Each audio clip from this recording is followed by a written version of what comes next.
ناظرین محترم، کل میں نے تذکرہ کیا تھا کہ سورہ کہف کے نزول کی شان یہ ہے کہ قریش مکہ نے حضور صلی اللہ علیہ وسلم سے یہودیوں کے کہنے پر 3 سوال کیے تھے۔ خیال یہ تھا کہ آپ جواب نہیں دے سکیں گے۔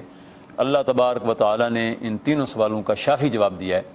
پہلا سوال جو ہے وہ کل گزر چکا، اصحاب کہف کے بارے میں، ان اہل ایمان کا تذکرہ۔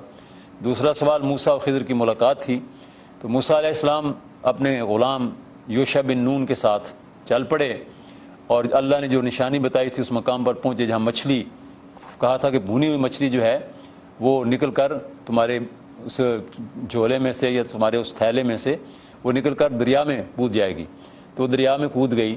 تو وہیں پر انہوں نے تلاش کیا تو خضر مل گئے، اور خضر علیہ السلام سے ملاقات ہوئی تو انہوں نے کہا میں آپ کے ساتھ رہنا چاہتا ہوں۔ انہوں نے کہا کہ کیوں رہنا چاہتے ہیں؟ تو انہوں نے کہا کہ جو آپ کو اللہ نے علم دیا مجھے بھی کچھ بتاؤ، سکھاؤ۔ تو انہوں نے کہا کہ میرا علم جو ہے وہ تم سمجھ نہیں سکو گے یا اس کے اوپر تم سوال کرنا شروع کر دو گے۔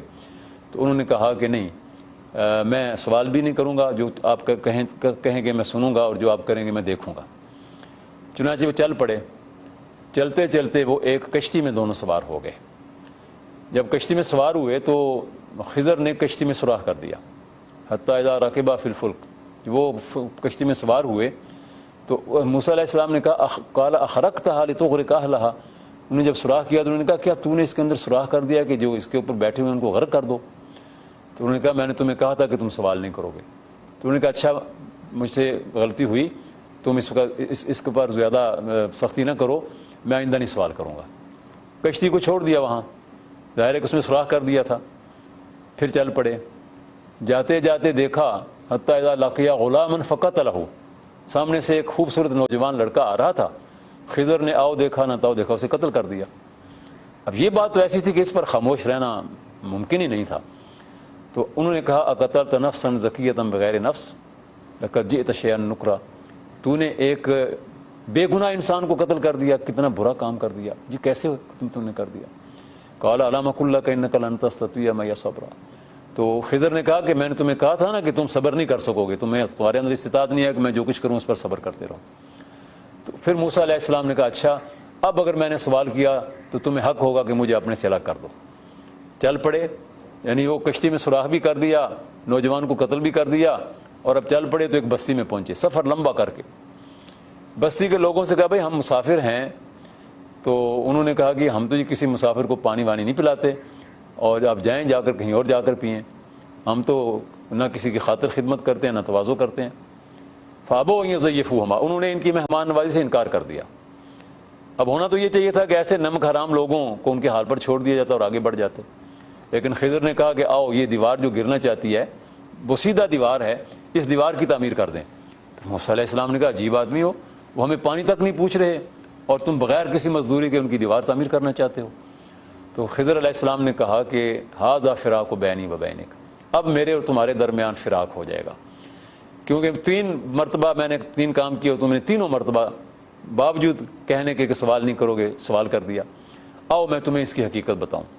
فرمایا جہاں تک یہ اعمال کا تعلق ہے یہ میں نے اپنی طرف سے نہیں کیے، یہ اللہ کے حکم سے کیے ہیں، اللہ نے مجھے ان کے کرنے کا حکم دیا تھا۔ تو پہلی بات یہ ہے کہ کشتی جو ہے وہ نیک لوگوں کی تھی، پیچھے ایک بادشاہ چلا آ رہا تھا اور وہ زبردستی سب لوگوں کی کشتیاں ضبط کرتا چلا جا رہا تھا۔ یہ بیچارے اس کشتی میں سوار ہوتے تھے، کبھی کوئی سواری پار جانے والی ہوتی تو اس کو پار پہنچا دیتے، کچھ مزدوری مل جاتی، کبھی اس کشتی میں سوار ہو کر مچھلیاں پکڑتے اپنا روزگار چلاتے، اگر ان کی کشتی پکڑ کے لے جاتا تو یہ اور ان کے بچے بھوکے مر جاتے۔ میں نے اس کے ناکارہ کر دیا، بادشاہ آیا، اس نے دیکھا کہ یہ کشتی تو ناکارہ ہے، اسے چھوڑ گیا، انہوں نے ریپیئر کر لی اور پھر اپنا کام شروع کر دیا۔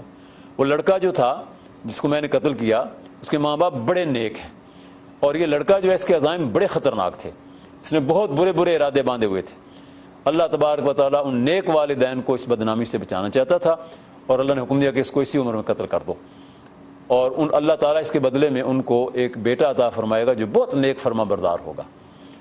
اب ظاہر ہے کہ اس وقت تو والدین کو یہ سمجھ نہیں آئی ہوگی، نہ کشتی والوں کو یہ سمجھ آئی ہوگی کہ یہ ہمارا جو نقصان ہو گیا کیوں ہو گیا، لیکن اللہ تبارک و تعالیٰ کا جو قانون ہے اور اس کی جو حکمت ہے اس کے اندر کتنی انسانوں کے لیے بھلائیاں پوشیدہ ہیں، لیکن انسان کی نظروں کے پیچھے وہ تقدیر اپنا کام کر رہی ہے، وہاں تک نظریں پہنچ نہیں پاتی۔ فرمایا کہ یہ جو دیوار ہے، شہر کے لوگ تو ٹھیک ہے، اس بستی کے لوگوں نے تو ہمارے ساتھ اچھا سلوک نہیں کیا، لیکن یہ 2 یتیم بچوں کی ہے جو بیچارے بے بس ہیں، اور تم نے دیکھ لیا اس بستی کا اخلاق اور کردار کیسا ہے۔ اس دیوار کے ساتھ ان کے والد نے اپنا خزانہ دفن کیا ہوا تھا، اگر یہ دیوار گر جاتی تو یہ لوگ نئی دیوار تعمیر کرتے تو اس دیوار کو آگے کر دیتے اور وہ خزانے والی جگہ جو اپنے قبضے میں کر لیتے، اور پھر یہ بیچارے یتیم بچے محروم ہو جاتے۔ میں نے دیوار تعمیر کر دی ہے، اب یہ دیوار نہیں گرے گی، بچے بڑے ہوں گے اور اپنا خزانہ جو ہے اس کے مالک بن جائیں گے۔ تو فرمایا کہ جو کچھ بھی میں نے کیا ہے، ھذا تعویل، یہ اس کی تعویل اور تعبیر اس کی یہ ہے۔ اما السفینۃ فکانت للمساکین واما الغلام فکان ابواہ مؤمنین فخشینا ان یرہقہما واما الجدار فکان لغلامین یتیمین فی المدینۃ وکان تحتہ کنز لہما وکان ابوہما صالحا۔ تو فرمایا کہ میں نے اپنی طرف سے نہیں کیا، جس پر تو صبر نہیں کر سکا، میں نے یہ سارے کام اللہ کے حکم سے کیے ہیں۔ تو ظاہر ہے کہ کوئی انسان جو ہے خواہ کتنا ہی وہ پہنچا ہوا ہو، اسے یہ اجازت نہیں مل سکتی کہ وہ کسی دوسرے انسان کو یہ خیال کر کے کہ یہ برے کام کرے گا قتل کر دے، اس کی کوئی اجازت نہیں ہے۔ یہ فرشتے ہیں خضر علیہ السلام، اور مولانا مودودی رحمۃ اللہ علیہ نے تفہیم القرآن میں تفصیلاً لکھا ہے۔ بعض لوگ اس اعتراض کرتے ہیں کہ انہوں نے کہا تھا کہ استطعمہما، کہ انہوں نے دونوں نے مانگا تھا کہ ہمیں کھانا کھلاؤ اور انہوں نے کھانا نہیں دیا، تو کھانا تو انسان کھاتے ہیں، فرشتے نہیں کھاتے۔ اس میں 2 چیزیں ہیں، ایک بات تو یہ کہ کھانا مانگا تھا، کھایا تو نہیں تھا، یعنی کہ یا تو یہ ہونا کہ انہوں نے کھانا مانگا تھا پھر کھانا آیا انہوں نے کھا لیا، کھانا مانگا تھا کھایا نہیں تھا، تو فرشتے کا کھانا تو ثابت نہیں ہے۔ دوسرا یہ کہ موسیٰ علیہ السلام کے ساتھ یوشع بن نون بھی تھے، تو دو تو وہ ہو جاتے ہیں، اور اگر ان دونوں کو شامل کیا جائے تو خضر ویسے اس سے خارج ہو جاتے ہیں۔ اور یہ عمل جو ہے، یہ عمل کسی انسان کے نہیں ہو سکتے، اور پھر اللہ کے نبی ہیں موسیٰ علیہ السلام، تو کسی دوسرے انسان کے پاس اللہ ان کو کیوں بھیجتا ہے کہ جو نبی نہیں ہے، کہ وہ ان کے سب پاس جا کر علم حاصل کریں، اس لیے وہ فرشتہ ہے۔ تیسرا سوال جو تھا وہ ذوالقرنین کے بارے میں تھا۔ ذوالقرنین کا لفظی معنی ہے 2 سینگوں والا، اور یہ ایران کا ایک بادشاہ تھا خورس، جس کا نام بیان کیا گیا ہے، اور 2 سینگوں والا اس لیے وہ مشہور ہے کہ دانیال نبی جو بنی اسرائیل میں سے تھے، اور جو یروشلم کے بخت نصر کے قبضے کے بعد غلام بنا لینے کے بعد وہاں پر غلامی کی زندگی گزار رہے تھے بنی اسرائیل کے ساتھ، انہوں نے خواب دیکھا تھا کہ ایک مینڈا ہے 2 سینگوں والا بڑا مضبوط، اس نے بابل کی ریاست جو بخت نصر کی ریاست تھی اس کو ٹکر ماری ہے، اور وہ پاش ہو گئی، ٹکڑے ٹکڑے ہو گئی ہے۔ تو 2 سینگوں والے کا وہاں پر چرچا تھا ان کے خواب کی وجہ سے۔ تو یہ ذوالقرنین جو ہے، اس نے جب فتوحات شروع کی، مشرق کی طرف فتوحات کرتا چلا گیا، پھر مغرب کی طرف چلا گیا، پھر شمال کی طرف گیا، پھر یاجوج ماجوج کے درمیان اور دیگر انسانوں کے درمیان اس نے ایک دیوار بھی تعمیر کی۔ تو یہ یاجوج ماجوج کا تذکرہ بھی تاریخ میں ملتا ہے۔ اور 2 سینگوں والا جو ہے ذوالقرنین، اس نے بخت نصر کی اس حکومت کو پاش کر دیا، بیت المقدس کو آزاد کروایا، اور ہیکل سلیمانی کی اپنے خرچے پر تعمیر کی، اور اتنا عادل حکمران تھا کہ جس علاقے کو فتح کرتا تو وہاں کہتا کہ جو لوگ اچھے ہوں گے، وَأَمَّا مَنْ تَابَ وَآمَنَ وَعَمِلَ صَالِحًا فَلَهُ جَزَاءً الْحُسْنَىٰ وَسَنَقُولُ لَهُ مِنْ أَمْرِنَا يُسْرًا، جو اچھے اعمال کریں گے ہم ان کے لیے آسانیاں پیدا کریں گے، ان کی عزت کریں گے۔ وَأَمَّا مَنْ ظَلَمَ فَسَوْفَ نُعَذِّبُهُ، اور جو ظلم کا راستہ اختیار کریں گے ہم ان کو سزا دیں گے۔ ایک عادل اور مسلم حکمران کا کام بالکل یہی ہے کہ وہ اچھے کام کرنے والوں کے لیے سہولتیں اور آسانیاں پیدا کرے، ان کو عزت دے، اور جو برے کام کرنے والے ہیں، قانون کی شکنی کرنے والے ہیں، انسانوں کے حقوق تلف کرنے والے ہیں، ان کو قانون کے مطابق سزا دیں۔ ہمارا نظام جو ہے یہ بگڑ گیا ہے، تلپٹ ہو گیا۔ یہاں نیک اور قانون کی پابندی کرنے والے وہ مجرم سمجھے جاتے ہیں، ان کو وکٹمائز کیا جاتا ہے، اور جو قانون کی دھجیاں اڑاتے ہیں وہ معزز بنے بیٹھے ہیں، ایوان اقتدار کے اندر بیٹھے ہیں۔ تو اللہ تعالیٰ نے ذوالقرنین کا قصہ بیان کر کے یہ بتا دیا کہ وہ کتنا بڑا حکمران تھا، کتنی بڑی فتوحات تھیں، اس کے باوجود عاجز بندہ اللہ کا جب نام لیتا ہے تو اپنی عاجزی کا اظہار کرتا ہے، اپنی بندگی کا اظہار کرتا ہے، بادشاہت کا فخر و غرور نہیں جتلاتا، فتوحات کے تانے بانے جو ہیں وہ اپنی شان کے ساتھ نہیں جوڑتا۔ تو یہ سارے واقعات اللہ نے بیان فرمائے، اور کہا کہ دیکھو میرے بندے کتنے طاقتور تھے، اور وہ میرے سامنے مطیع فرمان تھے، اور اے قریش مکہ تمہاری کیا حیثیت ہے، تم اتراتے پھرتے اور میرے نبی کو جھٹلاتے ہو اور اس کے ساتھیوں کو ایذائیں پہنچاتے ہو اور نبی کو قتل کرنے کے منصوبے بناتے ہو۔ اس کے بعد کی صورت ہے سورہ مریم، اور سورہ مریم میں حضرت مریم کا تذکرہ ہے، ان کے نام کی وجہ سے اس کو سورہ مریم کہا گیا ہے۔ مکے میں نازل ہوئی تھی ہجرت حبشہ سے قبل، یعنی 5ویں نبوت سے پہلے۔ سن 5 نبوت کے قریب یہ صورت نازل ہوئی. پھر مسلمان اللہ کے نبی کے حکم سے ہجرت کر کے حبشہ گئے اور حضرت جعفر یہ صورت اپنے ساتھ لے گئے. اور جب نجاشی کے دربار میں پہنچے جو حبشہ کا حکمران تھا تو وہاں پر انہوں نے یہی صورت اس کو سنائی جب اس نے یہ پوچھا تھا کہ تمہارا ایمان اور عقیدہ کیا ہے. تو نجاشی بادشاہ جو تھا وہ بہت متاثر ہوا. قریش کے وفد آ گئے تھے وہاں پر ان کو واپس لے جانے کے لیے تحفے تحائف لے کر, لیکن نجاشی نے ان کو اپنے دربار سے نکال دیا. ہم نے اپنی کتاب تحفہ رمضان میں ذرا تفصیلاً اس کا تذکرہ کیا ہے اور تفہیم القرآن میں تو مولانا مودودی نے بہت تفصیل لکھی ہے.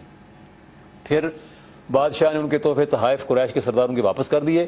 حضرت جعفر کو کہا کہ تم نے جو کچھ عیسیٰ علیہ السلام کے بارے میں بیان کیا ہے خدا کی قسم اس تنکے کے برابر وہ کم یا زیادہ نہیں ہے, بالکل یہ حقیقت تم نے بیان کر دی ہے. اور تم یہاں جس جگہ چاہو اپنے ساتھیوں کے ساتھ جا کر رہو, کاروبار کرو, تجارت کرو, تمہیں کوئی تمہاری طرف میلی نظر سے نہیں دیکھے گا. یہ بادشاہ جو ہے جب آن حضور نے خطوط لکھے تو یہ ان بادشاہوں میں شامل ہے جو فوراً اسلام قبول کر کے آن حضور کے ہاتھ پر بیعت کرنے کے لیے تیار ہوئے. اس نے اپنے بیٹے کو بھیجا مدینہ منورہ اور کہا کہ جا کر وہاں ان کی جوتے سیدھے کرنا, یہ نہ سمجھنا کہ میں شہزادہ ہوں. اللہ نے کتنا مقام دیا اس شخص کو بھی. اور پھر جب یہ فوت ہوئے حضرت نجاشی تو نبی اکرم صلی اللہ علیہ وسلم نے ان کی غائبانہ نماز جنازہ پڑھی. اس کے آگے کی صورت جو ہے اس صورت میں یعنی یہاں عیسیٰ علیہ السلام کا اور مریم کا تذکرہ کیا ہے اور عیسیٰ علیہ السلام کی زبانی اللہ تعالیٰ نے یہ کہا ہے انی عبد اللہ آتانی الکتاب, یعنی وہ اللہ کا بندہ ہونے کا اقرار کرتے ہیں اور ان کے نام نہاد پیروکار ان کو اللہ کا بیٹا بناتے ہیں, الوہیت میں شامل کرتے ہیں. کیا ظلم کی بات ہے. تو وہ تو کہتے ہیں انی عبد اللہ, میں اللہ کا بندہ ہوں, آتانی الکتاب, اللہ نے مجھے کتاب عطا فرمائی. اور پھر اپنی صفات بیان کرتے ہیں نیکی کی, ماں کی فرما برداری کی, اللہ کی اطاعت کی. آگے کی صورت جو ہے سورہ طٰہٰ ہے اور طٰہٰ نبی اکرم صلی اللہ علیہ وسلم کے اسماء گرامی میں سے ایک نام ہے. نگاہ عشق و مستی میں وہی اول وہی آخر, وہی قرآن وہی فرقان وہی یاسین وہی طٰہٰ. علامہ اقبال نے کہا طٰہٰ ما انزلنا علیک القرآن لتشقیٰ. یہ بھی مکی صورت ہے, چھوٹی چھوٹی آیات ہیں. موسیٰ علیہ السلام کا واقعہ پورا تفصیلاً بیان کیا ہے جو اس سے پہلے بھی گزر چکا ہے, اور فرعون کے ساتھ ان کے مقابلے کی پوری کہانی بیان کی ہے.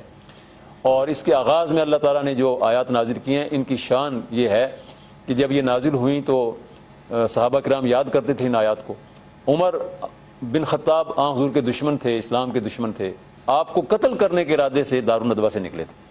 راستے میں ایک آدمی ملا تو اس نے کہا کہ عمر کہاں جا رہے ہو؟ کہا میں اس آدمی کو قتل کرنے جا رہا ہوں جس نے باپ دادا کا دین بدل دیا.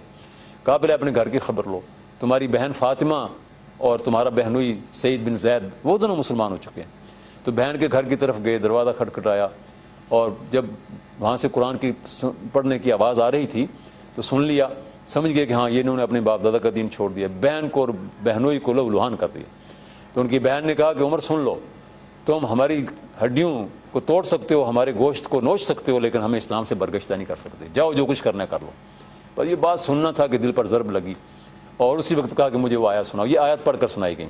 ہمارے پاس وہ وقت نہیں ہے کہ ہم ان آیات کی تفصیل میں جائیں. طٰہٰ ما انزلنا علیک القرآن لتشقیٰ, اے طٰہٰ صلی اللہ علیہ وسلم ہم نے آپ پر یہ قرآن اس لیے نازل نہیں کیا کہ آپ کو کسی مصیبت میں ڈال دیں.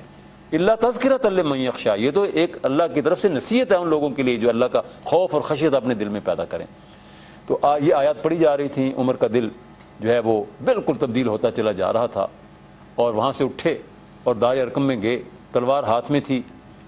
دروازہ کھولا گیا, آئے آن حضور کے قدموں میں گر گئے اور آن حضور نے ان کے آتے ہی پوچھا کہ عمر کس ارادے سے آئے ہو؟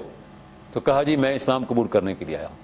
ان آیات نے عمر رضی اللہ تعالیٰ عنہ کی زندگی بدل دی. آن حضور دعائیں بھی کر رہے تھے ان کے لیے کہ اللہ ان کو اسلام کی طرف لے آئے, لیکن اصل میں وہ ضرب لگی اس وقت جب بہن کی عظیمت کو دیکھا. اس نے کہا تم مجھے قتل کر سکتے ہو لیکن مجھے اسلام سے برگشتہ نہیں کر سکتے. تم خطاب کے بیٹے ہو, میں بھی خطاب کی بیٹی ہوں. تم کفر پر قائم ہو, میں اسلام پر قائم ہوں. بس اس بات نے ان کے دل کی دنیا بدل دی. کتنا بڑا انقلاب آ گیا. آگے اللہ تبارک و تعالیٰ اسی صورت میں یہ بیان فرماتا ہے کہ اللہ سے دعا مانگا کرو, وقل رب زدنی علما. میرے بچوں علم کیا ہے؟ یہ ٹیکنالوجی کا علم بھی علم ہے بلا شبہ, اس میں بھی آپ کو ایکسلنس اور کمال حاصل کرنا ہے, دنیا کا مقابلہ کرنا ہے. لیکن علم اللہ کا, اللہ کے رسول کا, اللہ کے دین کا وہ پورا تعارف کہ اللہ ہم سے کیا چاہتا ہے, اللہ کے رسول کی زندگی کیا ہے, صحابہ کرام اور صحابیات کی زندگیاں کیا ہیں. یہ میں نے فاطمہ بنت خطاب کا تذکرہ کیا نا آپ کے سامنے. تو بچیوں سے میری درخواست ہے کہ وہ خواتین اور بچیاں صحابیات کے حالات پڑھا کریں. روشن قندیلیں ہماری ایک چھوٹی سی کتاب ہے جس میں ہم نے 52 صحابیات کے حالات کو مرتب کیا، اور فاطمہ بنت خطاب کے حالات بھی اس کے اندر آپ کو ملیں گے، اور تفصیلاً یہ واقعہ ملے گا۔ آگے اللہ تبارک و تعالیٰ نے یہ فرمایا ہے کہ انسان جو ہے یہ بھول جاتا ہے، اور بھول جانا انسان کی ایک صفت ہے یا اس کی ایک خاصیت ہے، لیکن بھول جانے کے بعد پھر کیا کرے؟ وہ بھول جائے تو پھر فوراً سمجھ جائے اللہ تبارک و تعالیٰ کی طرف لوٹ آئے، اور اللہ نے آخر میں حکم دیا ہے وَأْمُرْ أَهْلَكَ بِالصَّلَاةِ وَاصْطَبِرْ عَلَيْهَا، یعنی ماں باپ کو اور گھر کے مالک کو یہ حکم دیا گیا کہ خود بھی نماز کو قائم کرو اور اپنے اہل و عیال کو بھی اس کے لیے حکم دو، اس کے لیے ترغیب دو، اس کے لیے تربیت کرو۔ تم خود نماز کے لیے آؤ تو تمہارے بچے بھی ساتھ نماز کے لیے، تم خود نماز کے لیے مسجد کی طرف نکلو تو تمہاری بیوی بھی مسلے پر کھڑے ہو کر نماز ادا کر رہی ہو، تمہاری بچیاں بھی۔ تو یہ اللہ تبارک و تعالیٰ کا حکم ہے۔ اللہ تعالیٰ نے نماز کو بڑی اہمیت دی ہے، اور ہم نماز کے بارے میں بڑی سستی کا مظاہرہ کرتے ہیں۔ رمضان میں جو مسجدیں کسی حد تک آباد ہو جاتی ہیں، رمضان کے بعد کیوں ویران ہو جاتی ہیں؟ کہاں چلے جاتے ہیں وہ نمازی کہ جو رمضان میں مسجدوں کو آباد کرتے ہیں؟ یہ تو پوری زندگی کا کام ہے۔ تو میں اس لیے عرض کروں گا کہ ماحول ایسا پیدا کیجئے کہ نیکی پروان چڑھے، برائی شکست کھا جائے، پسپا ہو جائے، اور دنیا کے اندر اور ہمارے اس ملک کے اندر اللہ کے دین کا ڈنکا ہر جانب بجے۔ انہی الفاظ کے ساتھ میں آج کی گفتگو کو ختم کرتا ہوں۔ اللہ تبارک و تعالی ہم سب کو قرآن پاک سمجھنے اور اس پر عمل کرنے کی توفیق عطا فرمائے۔ وآخر دعوانا ان الحمد للہ رب العالمین۔